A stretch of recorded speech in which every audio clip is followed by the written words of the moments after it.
Assalamualaikum warahmatullahi wabarakatuh. Perkenalkan, saya Tia Lestari Sundaya, SPD, peserta bimbingan teknis Kepala Laboratorium Angkatan 45, akan melaporkan tugas Laboratorium Kimia, Manajemen, dan Optimalisasi Alat Lab Kimia dengan instruktur Bapak M. Nurul Hana, MPD.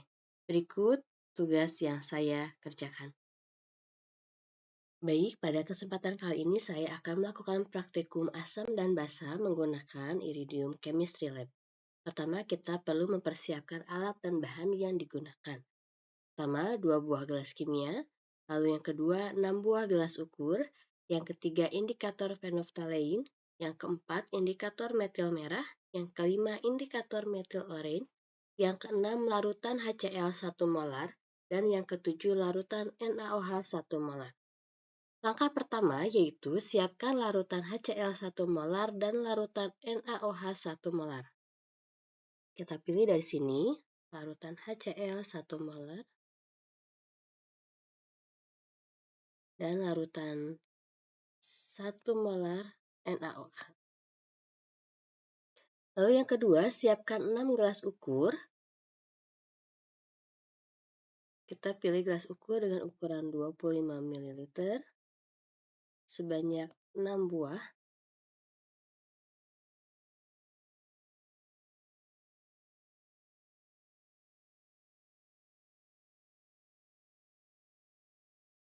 Baik, kita susun terlebih dahulu.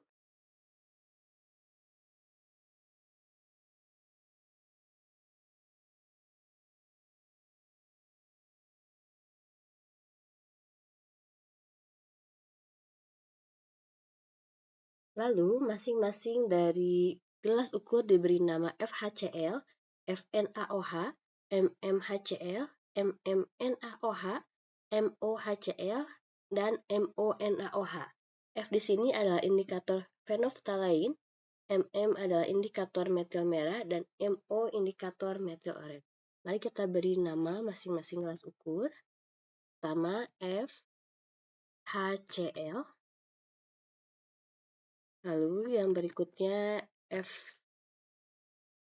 FNaOH. Lalu yang selanjutnya MMHCl. Yang berikutnya MMNaOH.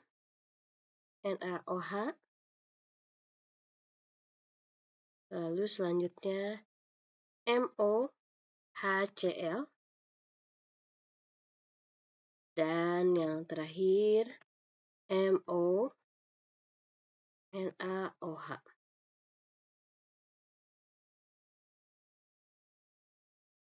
Selanjutnya, siapkan indikator phenolphthalein, metil merah, dan metil orange. Kita siapkan indikator phenolphthalein, indikator metil merah, dan indikator metil orange.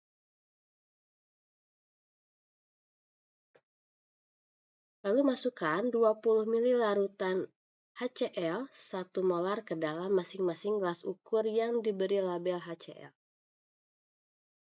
Masukkan masing-masing sebanyak 20 ml.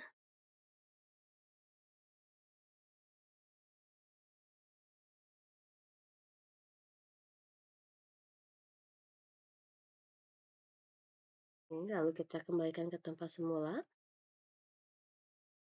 Lalu kita masukkan 20 ml larutan NaOH 1 molar ke dalam masing-masing gelas ukur yang diberi label NaOH.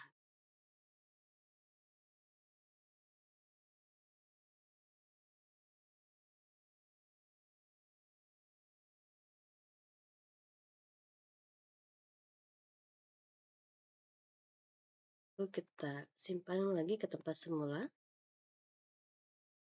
Selanjutnya, tambahkan 5 ml phenolphthalein ke tabung FHCl dan FNaOH.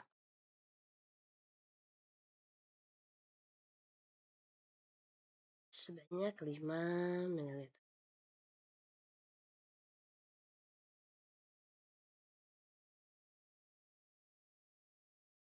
Kembalikan ke tempat semula. Lalu tambahkan 5 ml metil merah ke tabung MMHCl dan MMNaOH.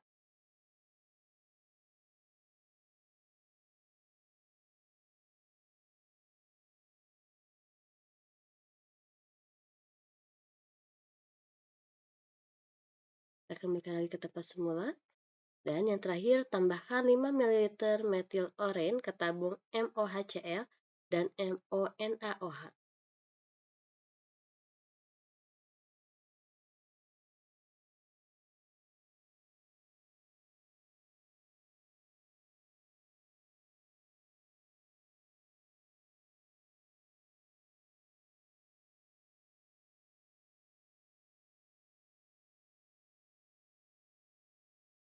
Kita kembalikan ke tempat semula.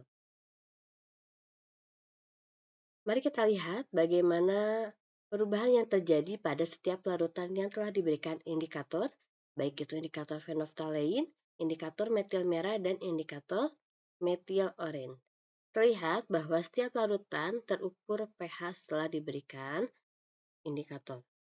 Untuk yang FHCl, indikatornya yaitu 0,10, FNaOH, indikatornya 13,90, MMHCl, indikatornya 0,10, kita bisa lihat dari sini. Untuk MMNaOH, indikatornya 13,9.